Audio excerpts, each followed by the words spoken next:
From Lagos, the nation's commercial capital, this is the News at 10.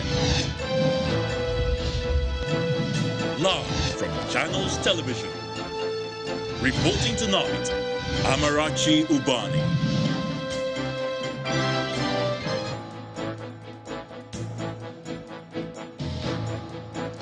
Good evening and welcome tonight. Nowhere to hide, President of the Senate says level of insecurity in the country is frightening as Senate leadership meets with service chiefs and heads of security agencies. The Inspector General of Police, Mr. Usman Alkali Baba, meets with top officers of the force in Abuja, calls for greater commitment in tackling the security threats. Federal Executive Council approves over 2 billion naira to beef up security in the FCT, justifies purchase of vehicles worth 1.4 billion naira to help Niger Republic. On business news tonight, OPEC and its allies agree to increase global oil output target for September by 100,000 barrels per day, raises Nigeria's quota to 1.83 million barrels per day. And on sports news tonight, English Premier League football players will no longer take the knee before every match in the upcoming season, following criticism that the anti-racism gesture is losing its impact.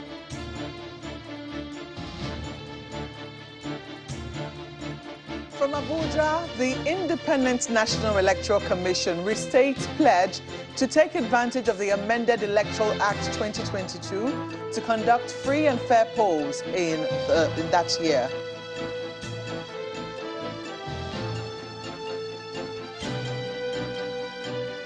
And in international news from London, China has reacted with fury after the United States House of Representatives Speaker Nancy Pelosi met Tsai Ing-wen in Taiwan.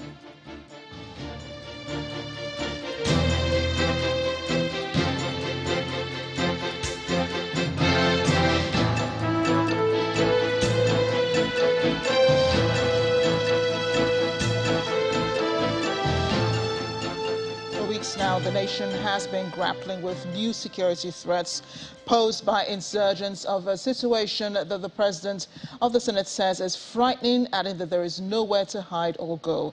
Senator Ahmed Lawan raised this concern today shortly before the commencement of a meeting between the Senate leadership and the service chiefs as well as heads of security agencies in Abuja. The meeting, which was held behind closed doors at the National Assembly complex, looked into the current security situation and reviewed strategies and solutions. Our correspondent, Linda Kigbe, has more.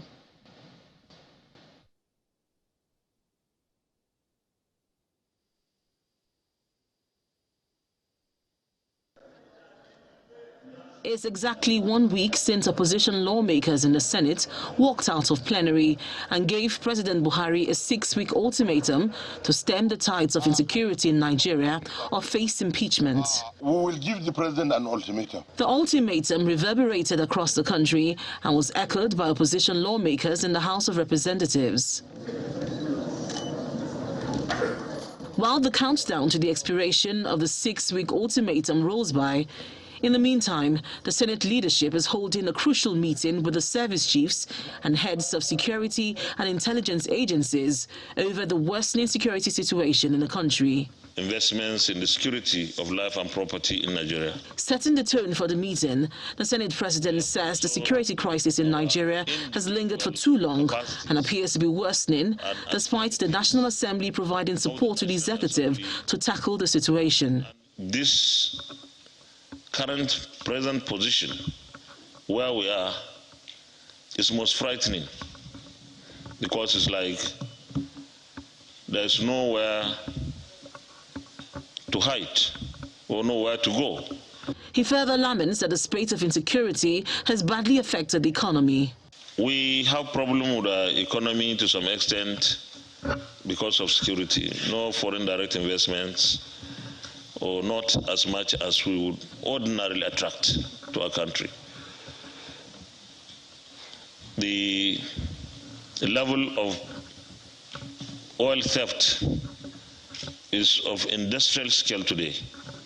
In his response, the Chief of Defense Staff says the military is leaving no stone unturned in addressing the imbalances in the country's security. Quite a lot has happened, quite a lot has been done, quite a lot is being done to ensure that we improve on the security setting across the country. The Senate leadership and the service chiefs thereafter continued the meeting behind closed doors, which lasted for nearly 5 hours. However, none of the parties spoke to journalists after the private discussions. Linda Kibe, Channels Television News. Meanwhile, the Chief of Army Staff, Lieutenant General Yahaya Farouk, is again given the assurance that the armed forces of Nigeria are leaving no stone unturned in their fight against insurgency as the army leverages on the lessons of the Nigeria Civil War to combat insurgents. The Chief of Army Staff, who was represented at a symposium organized by the Army War College in Abuja by the Director of Training at the Army Headquarters, Major General Oluyemi Olatoye, says the Army remains committed to defending the territorial integrity of the nation. The contemporary security environment is volatile, uncertain, complex, and ambiguous. For any nation to adequately contain such an environment, it is necessary for the nation to develop capacity for defense production in order to drastically reduce dependence on defense procurement.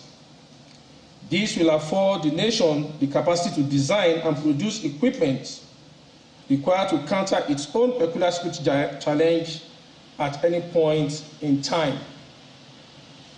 The inadequacy and risks of overdependence on equipment procurement was aptly brought out during the Nigerian Civil War, as Nigeria had to go searching for weapons and equipment from all parts of the world.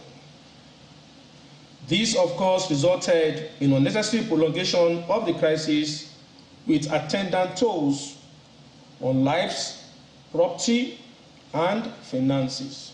On behalf of officers and soldiers of the Nigerian Army, I once again pledge our absolute loyalty to Mr. President and our ardent commitment to the defense of the Constitution of the Federal Republic of Nigeria.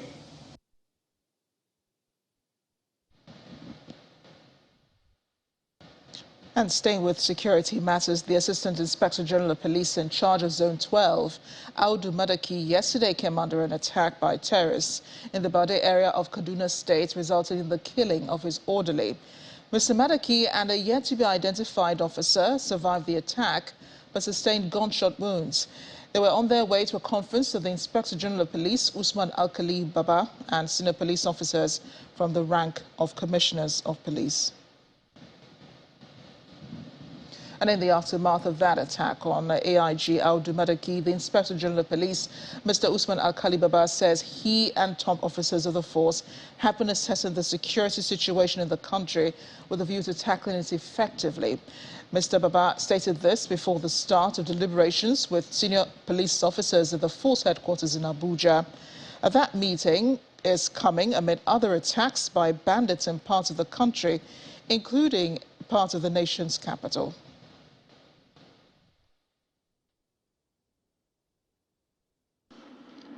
An evaluation of the security situation in the country in recent times shows a concerning trend of an increase in the threat posed to the nation by terror elements, bandits, kidnappers, and other highly organized and violent criminal syndicates.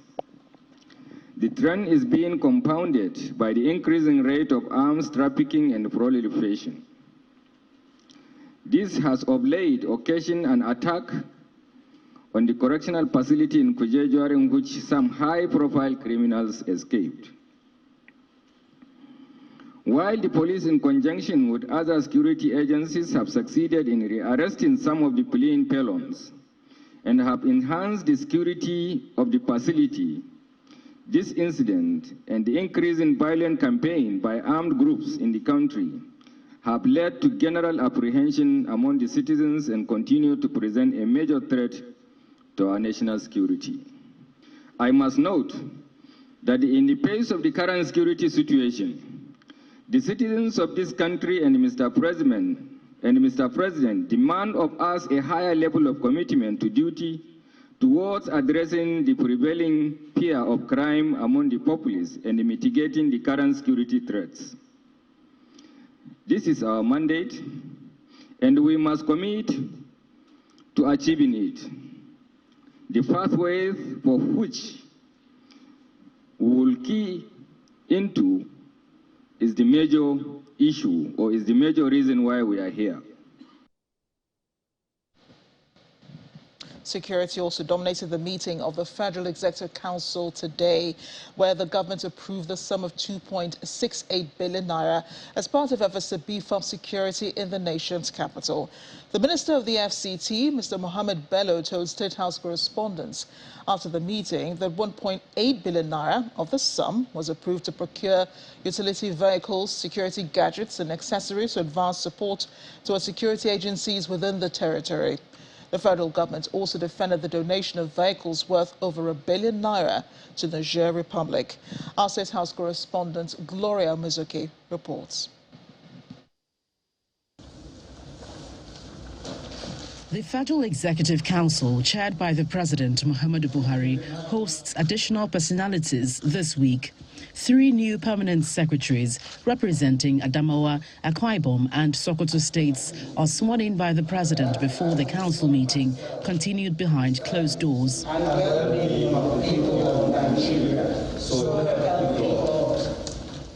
Nearly 5 hours after, the meeting concludes and the FCT minister gives details of an approval by the council to address the spate of insecurity in the nation's capital. The sum of 2.68 billion naira was approved to procure utility vehicles, security gadgets and accessories. By the same token, the Information Minister also reacted to the news of an attack on the Assistant Inspector General of Police, Zone 12. His orderly died in the attack. What I know is that bandits would always want to make this kind of spectacular, attack, just to score, a psychological point. But I know that the government is taking the issue of security very seriously. Again, I also want to take the opportunity to please let us all realize that security is everybody's business. And please, information is key. And don't leave the issue of security to the government alone. In a question and answer session, an approval made by the President in February 2022 for the purchase of security vehicles for Niger Republic amounting to $1.4 billion is also raised, for which the Finance Minister gives affirmation. Over time, Nigeria has had to support its neighbors, especially immediate neighbors, to enhance their capacity to secure their countries as it relates to us. This is not the first time that Nigeria has supported Niger based on the request of their presidents, and such requests are approved and the interventions are provided. The minister is not oblivious about the controversy that has brewed on account of the approval. Nigerians have a right to ask questions, but also the president has a responsibility to make an assessment of what is in the best interest of the country, and I cannot question that decision myself. I have said that this is not the first time that Nigeria as a country has provided intervention to our neighbors following an assessment that it is in the best interest of Nigeria to do so. In spite of the insecurity, the Information Minister is quick to reassure that the 2023 elections would be conducted unhindered and as scheduled. I can assure you there will be elections, because the federal government would do everything possible, not just to make sure there's election, but to secure the country. I'm sure you heard yesterday from the President that the commanders have been given everything they need, and they've been given all the powers they need to bring this insurgency and this banditry to an end. He assures that the service chiefs are doing their best to curb the nation's insecurity challenge. From the presidential villa, Gloria Umezuke, Channels Television News. Part 2 after the break. The National Broadcasting Commission imposes a 5 billion naira fine on each on Trust TV, MultiChoice, Telkom Satellite Limited and NTA Star Times Limited for airing documentaries set to threaten national security. That's in a moment. Do join us again.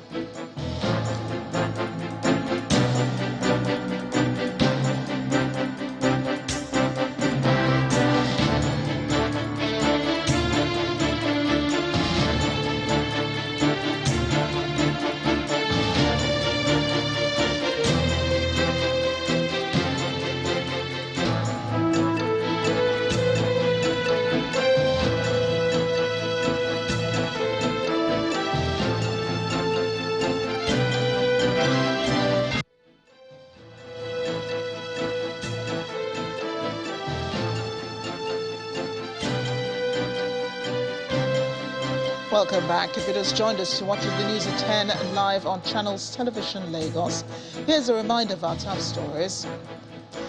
Nowhere to hide. President of the Senate says level of insecurity in the country is frightening as Senate leadership meets with service chiefs and heads of security agencies. The Inspector General of Police, Mr. Usman Alkali Baba, meets with top officers of the force in Abuja, calls for greater commitment in tackling the security threats. Federal Executive Council approves over 2 billion naira to beef up security in the FCT, justifies purchase of vehicles worth 1.4 billion naira to help Niger Republic.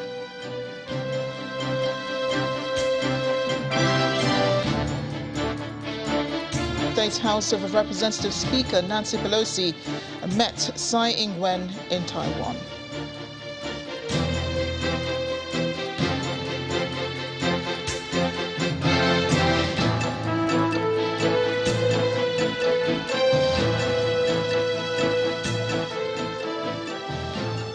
Just to recap what transpired at the Federal Executive Council today, where the government approved the sum of 2.68 billion naira as part of efforts to beef up security in the nation's capital. The Minister of the FCT, Mr. Mohammed Bello, told State House correspondents after the meeting that 1.8 billion naira of the sum was approved to procure utility vehicles, security gadgets and accessories to advance support towards security agencies within the territory. The federal government also defended the donation of vehicles worth over 1 billion naira to Niger Republic. Moving on, an 86-year-old former staff of the Nigeria Railway Corporation, Mr. Daniel Yahaya, has been killed, while the rector and 2 other residents of the Federal School of Statistics in Kaura local government area of Kaduna State were kidnapped by bandits after an attack in the late hours of Tuesday. Police are yet to confirm the incident, but it was gathered that bandits invaded the community in large numbers at about 11 p.m. yesterday. And they started shooting sporadically before attacking some houses. According to the victim's daughter, the bandits ordered them to open the door, and when they refused, they forced it open and shot her father, while they took away a relative, a 21-year-old student of Kaduna State College of Education. Meanwhile, the bandits are said to have contacted Mr. Yahaya's family and are demanding 15 million naira as ransom for their relative. Staying with security, the federal government says services on the Abuja-Kaduna rail line will not resume until all those kidnapped by bandits in March this year are rescued and reunited with their families. The Minister of Transportation, Mr. Muazu Sambo, mentioned this during an inspection visit to the Idu and Kubwa train stations in Abuja. He says the federal government is deploying advanced technologies to the rail services to prevent security breaches.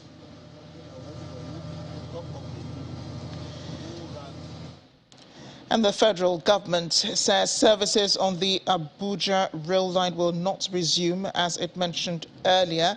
But in the meantime, the National Broadcasting Commission today imposed a 5 million naira fine, each on MultiChoice Nigeria Limited, owners of DSTV, Telkom Satellite Limited, NTA Star Times Limited, for the carriage of the documentary by the BBC Africa Eye titled Bandit Warlords of Zamfara, which according to the Commission glorified the activities of bandits and undermines national security in Nigeria.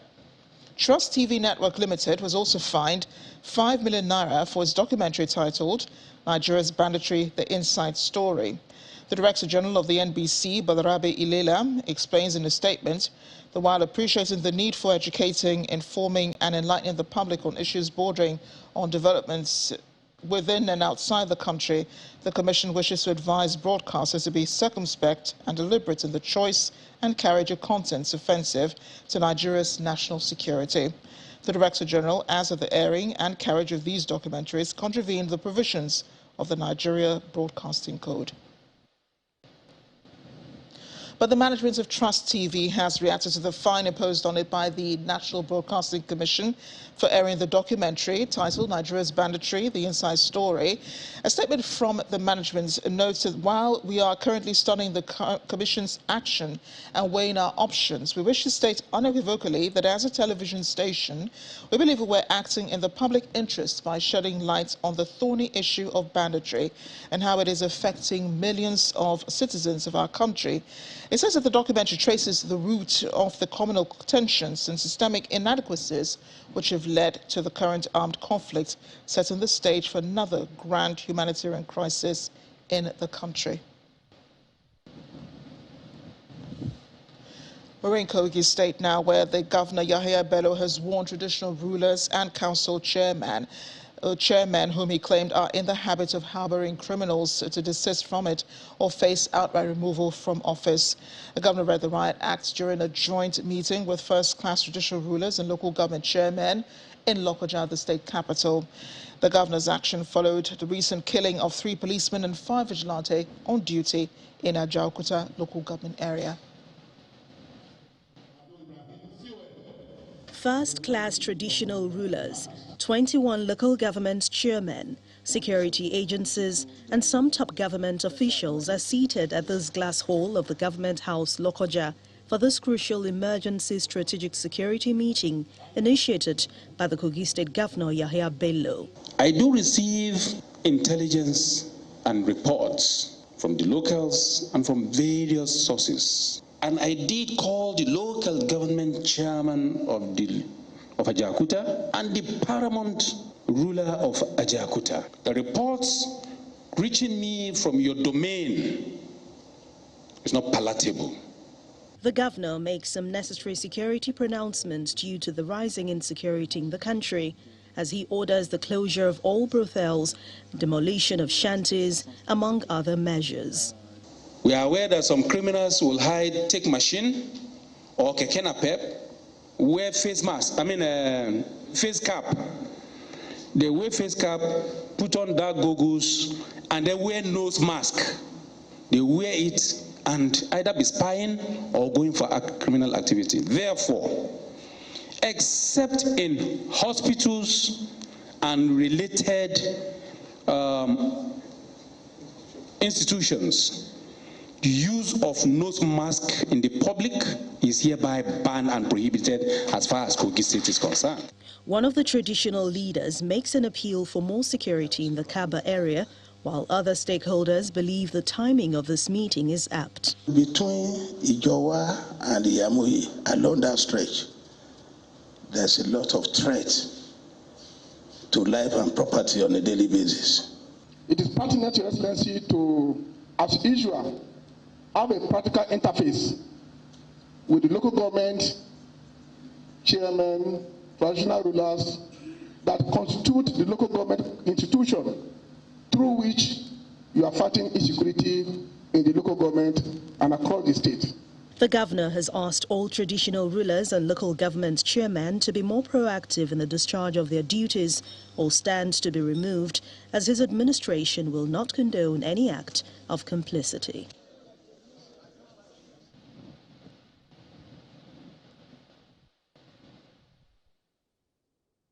I'm going to hand over now to my colleague in Abuja, Malpe Ogun-Yusuf, for more on the news at 10. Malpe, I understand you have a story from INEC.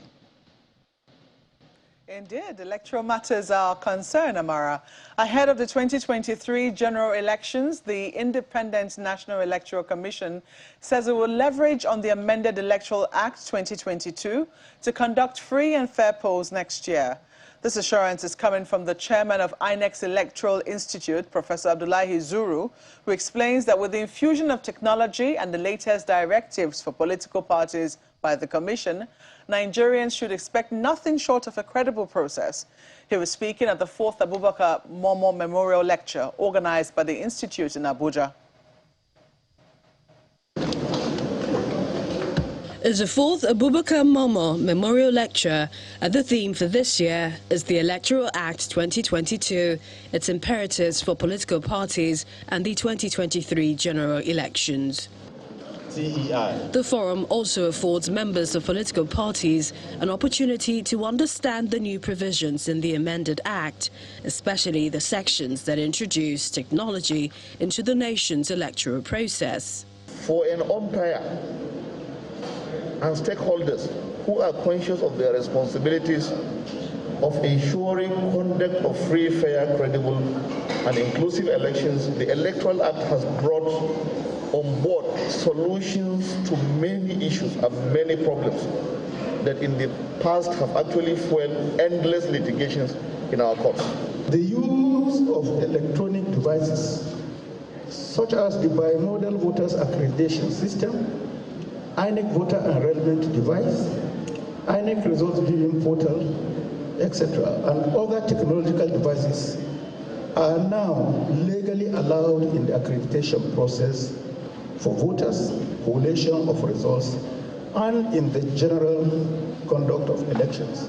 The guest lecturer at this 4th edition of the series is a renowned professor of public law, Professor Yemi Akisheye George, and he starts the conversation by taking a swipe at the attitude of political parties as regards registration of members. Every registered political party shall maintain a register of its members in both hard and soft copy, a register of its members. If I were to ask some of our parties here present today, how many members do you have? They will know because they have no register. He also makes a case for the regulation of the finances of political parties. Power to limit contribution to a political party. That's another thing where we have looked the other way. A candidate is running for an election, he goes around doling money, doling billions, millions of money. And we all watch as if we're a lawless society. The senior advocate of Nigeria believes that the amended Electoral Act offers an opportunity for the electoral body to deliver a credible election to Nigerians in 2023. Still ahead on the news at 10, OPEC and its allies agreed to increase global oil output target for September by 100,000 barrels per day, raises Nigeria's quota to 1.83 million barrels per day. That's some business news. Do join us again.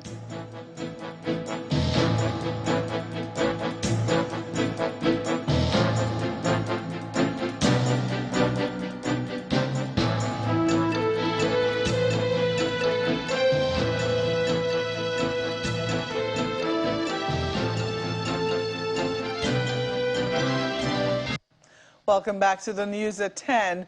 In political stories, the Board of Trustees of the People's Democratic Party, the PDP, has resolved to reconcile the presidential candidate of the party, Alhaji Atiku Abubakar, and Governor Nyesom Wike of Rivers State. Addressing journalists after a closed-door meeting at the National Secretariat of the party in Abuja, the BOT members said they resolved to begin the reconciliation process from the residence of the presidential candidate. They also commended the party for its victory in the Osun governorship elections and urged the Independent National Electoral Commission to build on their success to ensure credible elections come 2023. Meanwhile, some PDP supporters besieged the party secretariat in Abuja today to protest over the candidate for the governorship election in Delta State. They called for the immediate resignation of the party's national chairman over what they described as a failure to nominate Mr. David Edevie after a federal high court in Abuja disqualified Mr. Sheriff Ovuri as the party's candidate. The protesters, who barricaded the entrance of the PDP secretariat, maintained that the PDP could lose the state to the All Progressives Congress if it fails to act on the July judgment by Justice Taiwo Taiwo. And that's all from Abuja. It's back to you now, Amara. Thanks a lot, Malpe. River State Governor Nyesom Wike says every promise made by his administration, especially in infrastructure development, will be fulfilled despite the short time frame left for his administration to elapse. The governor says this while inspecting the sites for the new flyover projects and the dualization of a road, of which a contract was signed with Julius Berger 2 weeks ago.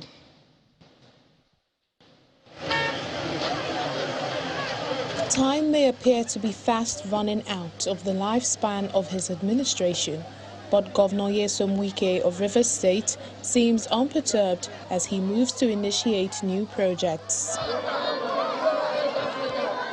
The latest are the 11th and 12th flyover bridges, which form part of the reason for this outing to see for himself the pre-construction implementation plan.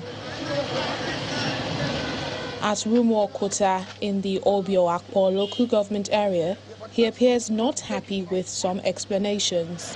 It doesn't matter. It doesn't matter. How will you take it to that place? What are we doing at that? He heads to the second site at the popular location junction in Umgwoba, also in Obio-Akpo local government area, where he listens to the contractor and commissioner for work attentively. When the valuers brought the compensation report, we felt that it was too huge, and so we decided we have to go and see things for ourselves.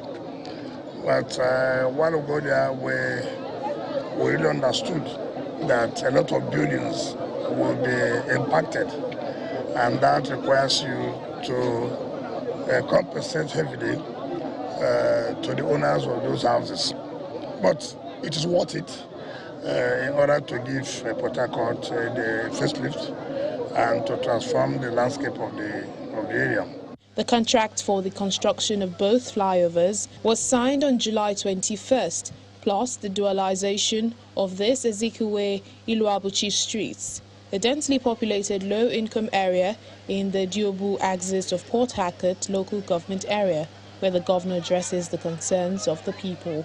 I only want to appeal to you to not give the company support so that they can maximize the 6 months they signed for the contract. Ours is to give you the best. So all I pray is continue to give them that support. And it will also create jobs for some of our people who want to work. To also create some kind of support from some of you. But all you need to is just to be patient and give them support. Governor Wike, however, reveals that his administration will start a new phase of projects commissioning beginning from Monday, August 8th, as he inspects a land reclamation site that he says will be inaugurated for a state-of-the-art estate. We segue to business news. Here's Anne Mawodo. Banking so easy, so simple. Dial *894# now to experience it. You first, First Bank.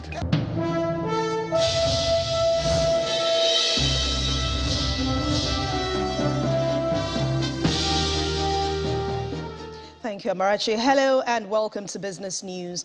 The Organization of Petroleum Exporting Countries and its allies have agreed to increase global oil output by 100,000 barrels per day to the market in the month of September. OPEC Plus made this announcement at the end of their 31st ministerial meeting held today, citing low investment in the global oil sector, among other factors. This increase, which follows U.S. President Joe Biden's call for more oil supply, is the second smallest hike in the cartel's history. At the same time, OPEC raised Nigeria's oil quota to 1.83 million barrels per day for the month of September, and that's coming up from 1.82 million barrels output for the month of August. The 23-nation oil alliance is scheduled to hold its next meeting on September the 5th. Meanwhile, oil prices lost 3% today after U.S. inventory reports showed that crude and gasoline stockpiles unexpectedly surged last week amid OPEC's decision to raise output. The United Nations Secretary General Antonio Gutierrez has asked governments to tax excessive oil and gas profits as the world grapples with an energy crisis partly triggered by Russia's invasion of Ukraine. The UN chief, who made this known today in a speech, says it is immoral and for oil and gas companies to be making record profits from this energy crisis on the back of poorest people and communities around the world. He also says the funds, which equate to $100 billion in the first quarter of this year, should instead be used to support vulnerable communities around the world. Meanwhile, Mr. Gutierrez warns that many developing countries drowning in debt without access to finance and struggling to recover from the COVID-19 pandemic could go over the brink. The Federal Executive Council has approved $2.59 billion for the development of Badagry Seaport under the private-public partnership arrangement. The Minister of Transportation, Mazi Sambo, made this known today while giving an update at the FEC meeting. Mr. Sambo said the port will be operated for 45 years by the developers, after which Nigerians will take over. He adds that during the PPP lifespan, the project will provide about 200,000 jobs while generating $56 billion in revenue. We head to the local bourse now, where it reversed its previous day gain. So the color today is red following fresh rounds of sell pressure by investors as total volume of equities traded dropped by 6.2% today. Let's hear the details from Inijon Mekwa.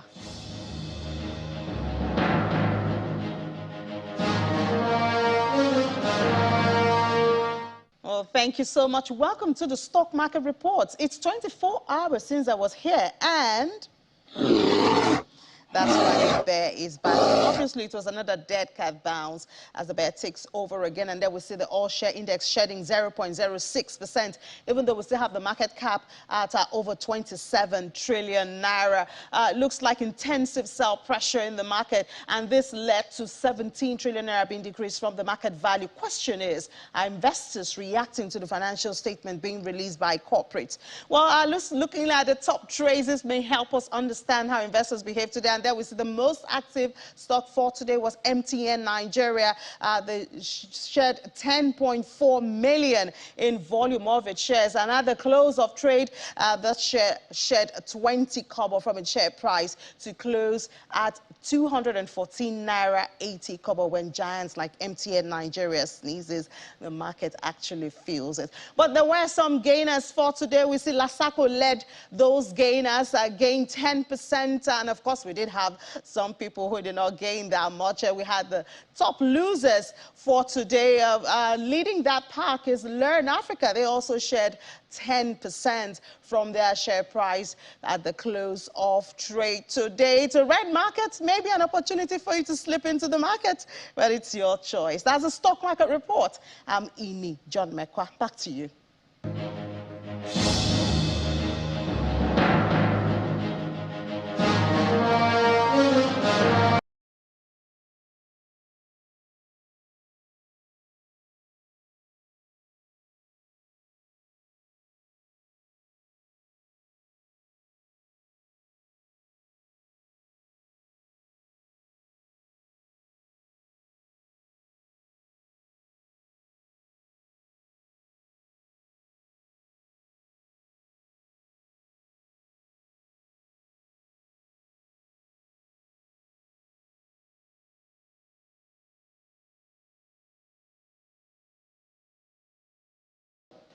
And that's Business News Tonight. Thank you for watching. I'm Anne Mwawadu. Amarachi will be back with the rest of the news at 10.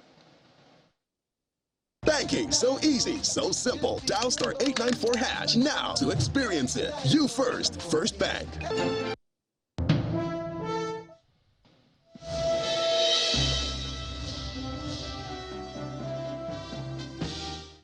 Thanks a lot, Anne. Besides its huge endowments in oil and gas, Saudi Arabia has lots of potential for tourism, especially in its eastern provinces bordering the Persian Gulf. The coastal districts of Khobar, Dammam, Daran and Al-Asa are dotted with amazing tourist attractions in architecture, landforms, monuments and even agriculture. Our correspondent, Badagry Seaport, visits the 5,000-year-old city, Al-Asa, which besides sitting on the world's largest oil reserve, also has remarkable date palm plantations, as well as wonderful mountains and caves. Al-Ahsa district, located on the east coast of Saudi Arabia, occupies a quarter of the kingdom's total land mass, while housing some of its tourist attractions.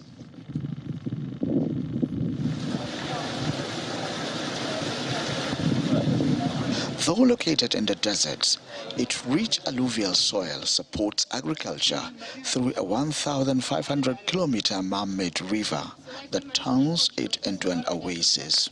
In a country that is well known for being extremely hot, how is that even possible that you have a place that has a stable temperature the whole year? And to answer that, we say the rocks. So the rocks forming the mountain here, the limestone. And the special thing about this type of rocks is when it rains, they work in the water, the rocks, then the water will evaporate to moderate the temperature. So it doesn't matter if you come here in the summer, it will be cool. If you come here in the winter, you get to feel the warmth of the place. A site enjoying trade advantages due to its strategic location in the past, Al-Ahsa district is endowed with amazing caves within the Al-Qarra mountains. Why is the temperature stable? Here is so safe, and the tourism growing here. We saw amazing places, cave mountains. That was really magical. And Itra Cultural Center. That is really amazing architecture. This is my first time in Saudi Arabia, and whatever I heard and read before coming here, it is very, very different from what I've seen so far. The country has a very big potential regarding tourism because of its landscapes, because of the history, but mainly because of the people, something that surprised me a lot, because they are very kind, they are very open. Well, I just have to say that I'm completely blown away by what I have seen. I have to say that before I came, I had a very, very different vision. I thought the place is supposed to be very, very young and modern, which is true. But also yesterday we went to this place which is so ancient, and we look at the lifestyle which has not changed for hundreds of years, and it's very traditional. People still have a lot of respect. By opening up its gates to tourists from around the globe, the Saudi kingdom is gradually jettisoning its conservative nature. From Al-Ahsa, eastern province of Saudi Arabia, Abubakar Salihu reporting for Channels Television News. China's foreign minister has described the visit by U.S. House Speaker Nancy Pelosi to Taiwan as nothing but an ugly political farce and could not stop the historical trend of China's complete reunification. Simon Pusey has more in Around the World in 5. Good evening and welcome to the Channel studios here in London with your international news around the world in 5. China has responded with fury after the United States House of Representatives Speaker Nancy Pelosi met Taiwan's President Tsai Ing-wen. She praised Taiwan as an island of resilience and said the US commitment to democracy there was ironclad. The US Speaker's trip, which is not backed by President Biden, is the first by such a senior US official in 25 years. Shortly after her arrival, China said it would hold a series of live-fire military drills in the air and sea around the island. Taiwan responded saying that violates the island's sovereignty and amounted to a blockade. Russian Foreign Minister Sergei Lavrov said the visit was a deliberate attempt by Washington to irritate China. Speaking during the trip, she highlighted America's promise to stand with Taiwan. The Taiwan Relations Act was built in building a strong bond between our two countries, advancing our shared interests of governance, economy, and security, while respecting the One China policy. Our solidarity with you is more important than ever as you defend Taiwan and your freedom. While China has stood in the way of Taiwan participating and going to certain meetings, that they understand that they will not stand in the way of people coming to Taiwan. The US has urged its citizens to be vigilant against possible anti-American violence abroad following the killing of al-Qaeda leader Ayman al-Zawahiri. His death could prompt al-Qaeda supporters or other linked terror groups to target US facilities and personnel. That's according to the State Department. Zawahiri was killed by a US drone attack in the Afghan capital Kabul on Sunday. He had helped mastermind the 9/11 attacks on the US, in which nearly 3,000 people lost their lives. Inspections have been completed on board the first grain ship to leave Ukraine since war with Russia began in February. Carrying 26,000 tons of corn, the Razoni was inspected by officials from Russia, Ukraine, Turkey and the United Nations. It is unclear how quickly the ship will be able to sail onwards to Lebanon, its final destination. Russia has been blockading Ukraine's ports since it invaded in February, intensifying global food shortages. The US Embassy in Kenya has warned American citizens against travel to the lakeside city of Kisumu ahead of next week's general election. The embassy says election-related demonstrations may occur in the western city and in some instances may turn violent. The country has a difficult history with disputed elections, the worst being in 2007, when more than 1,000 people were killed and many others driven from their homes. A new opinion poll on Kenya's presidential election shows former Prime Minister Raila Odinga in front by 6 percentage points over Deputy President William Ruto. Sri Lanka's president has called for unity to overcome the country's crippling economic crisis in his first major address to Parliament since his inauguration. With an interim budget likely to be presented within weeks, Wickremesinghe said his government was working on a long-term economic plan. The island nation of 22 million people is facing its worst financial crisis since independence from Britain in 1948, with its foreign exchange reserves at record lows and the economy battered by COVID-19 and a steep fall in government revenue. A Republican who testified against Donald Trump at the 6th of January committee has lost an election to a candidate endorsed by the former president. Rusty Bowers aimed to be a Republican candidate in the Arizona State Senate election, but lost the party's primary vote to David Farnsworth. Initial tallies showed Mr. Farnsworth taking 64% of the vote. Mr. Bowers, a staunch conservative, recently said it would take a miracle for him to win after opposing Mr. Trump. And finally, the first Mexican woman to travel to space has received the keys to Mexico City.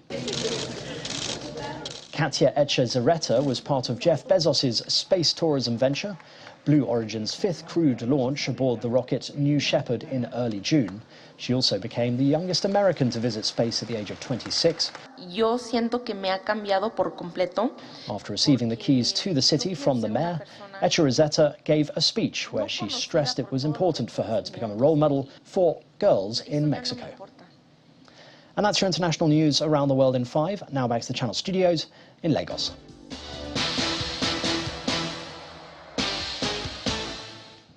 Thank you, Simon, and welcome to Sports News. Now, Kenya's Ferdinand Omanyala has won gold in the men's 100 meters at the 2022 Commonwealth Games. Omanyala made a brilliant start and pulled away to beat South African reigning champion Akoni Simbine and Sri Lankan Yupa Nabekun. In the women's 100 meters, Jamaica's Elaine Thompson-Herah finished strongly to claim victory. The two-time Olympic champion had company for the first 50 meters, but accelerated away to pick St. Lucia's Julian Alfred to the line. Nigeria's Chioma Onyekure is excited to become the second African to win a women's discus gold medal at the Commonwealth Games. In an exclusive interview with Channels Television in Birmingham, Onyekure says her confidence and good preparation did the magic in Birmingham. Now, Premier League club captains have agreed to stop taking a knee before every match, but reaffirmed their commitment to fighting racism and discrimination. Players and staff have been taking a knee prior to kickoff since the Premier League returned from the COVID-19 pandemic in June 2020 to show their support for the Black Lives Matter movement. Instead, the players have decided to use specific moments in high-profile games to take the knee to amplify the message that racism has no place in football or society. And that's a wrap on Sports News. Thank you so very much for watching. I'm Victor Matthias. It's back to Amarachi with the wrap of the news at 10.